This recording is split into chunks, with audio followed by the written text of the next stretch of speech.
दुल्हनी शरण जी।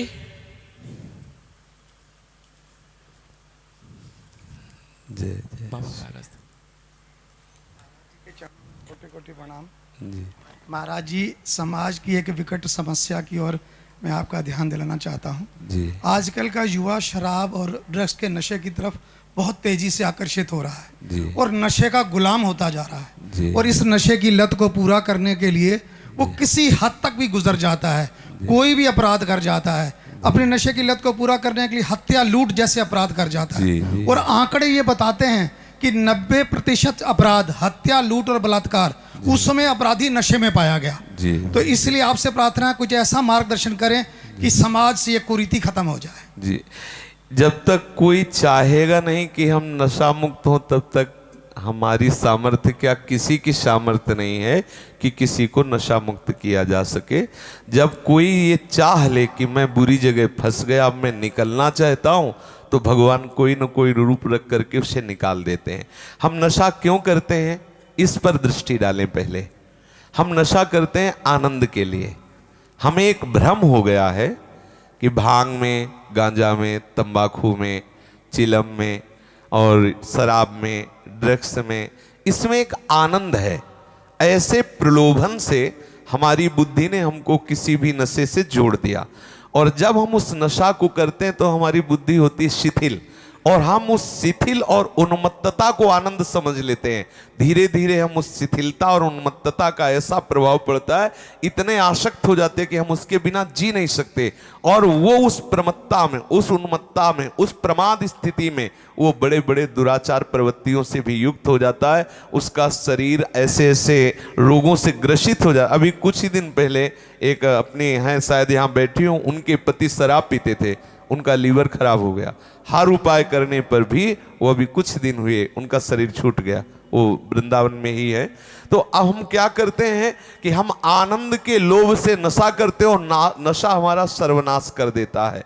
जब तक हमारी समाज में ये बात प्रचार प्रसार नहीं होगी कि ये नशा आनंद नहीं, नशा तुम्हारे नाश का कारण है, नशा तुम्हें दुख देने वाला है, स्वाभाविक तुम्हारे आनंद को छीण करने वाला नशा है, तब तक इस समाज के जो नए युवक हैं ये सुधरने वाले नहीं। आजकल हम लोगों को ये सिखाया जाता है कि थोड़ा सा नशा कर लो तो बहुत अच्छा रिलैक्स अनुभव होगा, और आप समाज सेवा जो भी आप करते हैं वो बहुत एकाग्रता से करेंगे। इसी लोभ से और इतनी थकान दिमाग में हो जाती है लोगों को, वो समझते हैं कि शराब पी लिया, कोई नशा कर दिया, रिलैक्स हो गए।